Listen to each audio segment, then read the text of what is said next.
Welcome to my channel Anu all in one vlogs. ఈరోజు recipe వచ్చేసి నాటుకోడి పులుసు అండి.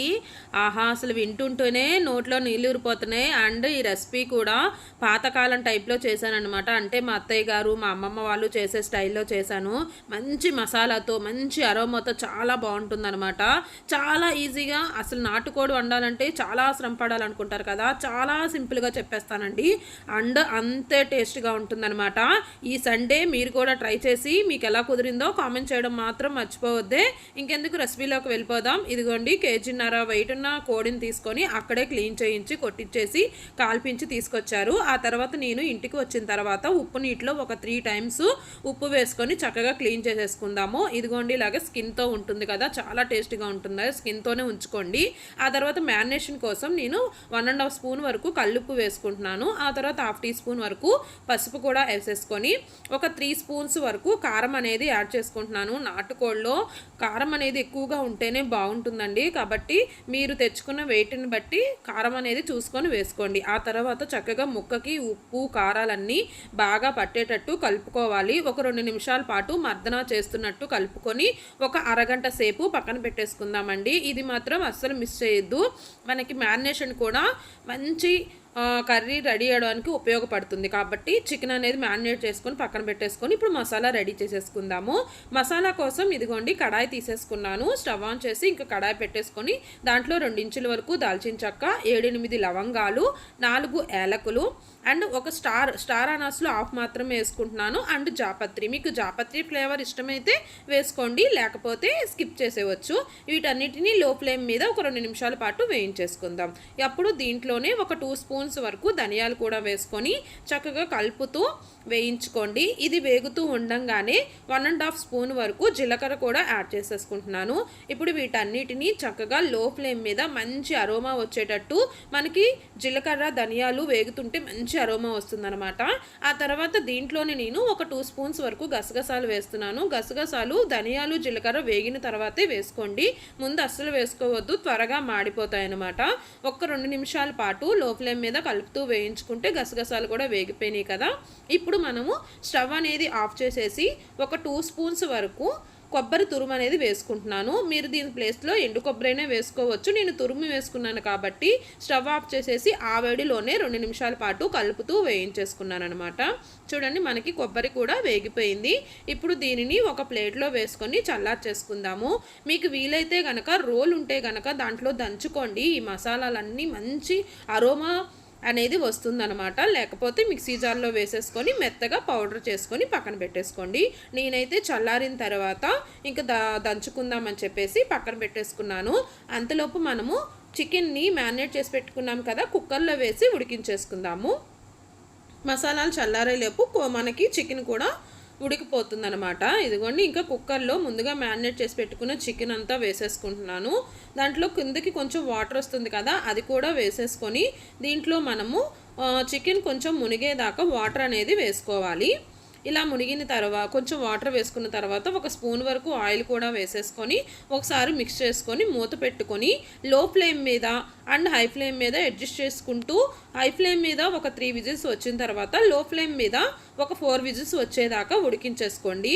ఇలా ఉడికించుకోవడం వల్ల ఏంటంటే నాటుకోడి అనేది మామూలు కోడి మాంసం లాగా ఉండదండి, కొంచెం హార్డ్గా ఉంటుంది. అంతలోపు మనము మసాలా అనేది దంచేసుకుందాం. ఇదిగోండి, చిన్న రోల్ ఉంది కదా, అది తీసుకొని నేను 1/2 టీ స్పూన్ వరకు మిరియాలు అనేది వేసుకొని చక్కగా మెత్తగా దంచేసుకుంటున్నాను.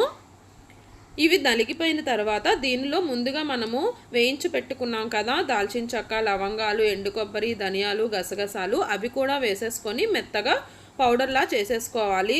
వీలైతే కనుక ఉంటే రోట్లోనే దంచుకోండి, ఎందుకంటే ఆ ఫ్లేవర్ చాలా బాగుంటుంది. అప్పట్లో మన అమ్మమ్మ వాళ్ళు అయితే సన్నుల మీద నూరేసేవాళ్ళు. ఇప్పుడు మనకు రోళ్ళు ఉంటే కనుక వేసుకొని, లేకపోతే మిక్సీ జార్లో వేసేసుకోండి. ఇదిగోండి, ఇంకా నేను 10 నిమిషాల్లో చక్కగా మెత్తగా దంచేసుకున్నాను. పొడి కూడా రెడీ అయిపోయింది అనమాట. చూడండి, మీకు చూపిస్తాను ఎంత మెత్తగా అయిపోయిందో. వేయించుకోవడం వల్ల మనకి త్వరగా నలిగిపోతుంది. ఆ తర్వాత దీన్ని ఒక ప్లేట్లో వేసుకొని పక్కన పెట్టేసుకుందాము. ఇప్పుడు నేను అల్లం వెల్లిపాయ పేస్ట్ కూడా దీంట్లోనే దంచేసుకుంటున్నాను. ఒక 2 ఇంచుల వరకు అల్లము, ఒక ఎల్లుల్లి రెబ్బ ఉంటుంది కదా, అది మొత్తం వేసేసుకొని ఇదిగోండి కచ్చా పచ్చాగా దంచేసుకుంటున్నాను. అసలు కచ్చా పచ్చాగా అల్లం వెల్లిపాయ పేస్ట్ అప్పటికప్పుడు దంచుకొని వేసుకుంటే నాన్ వెజ్లో చాలా బాగుంటుందండి. ఏ రెసిపీస్లో అయినా సరే అప్పటికప్పుడు అల్లం వెల్లిపాయ పేస్ట్ అనేది దంచుకొని వేసుకుంటే చాలా టేస్ట్ అనేది వస్తుందన్నమాట. ఇంకా దీన్ని కూడా ఒక బౌల్లో వేసేసుకుందాము.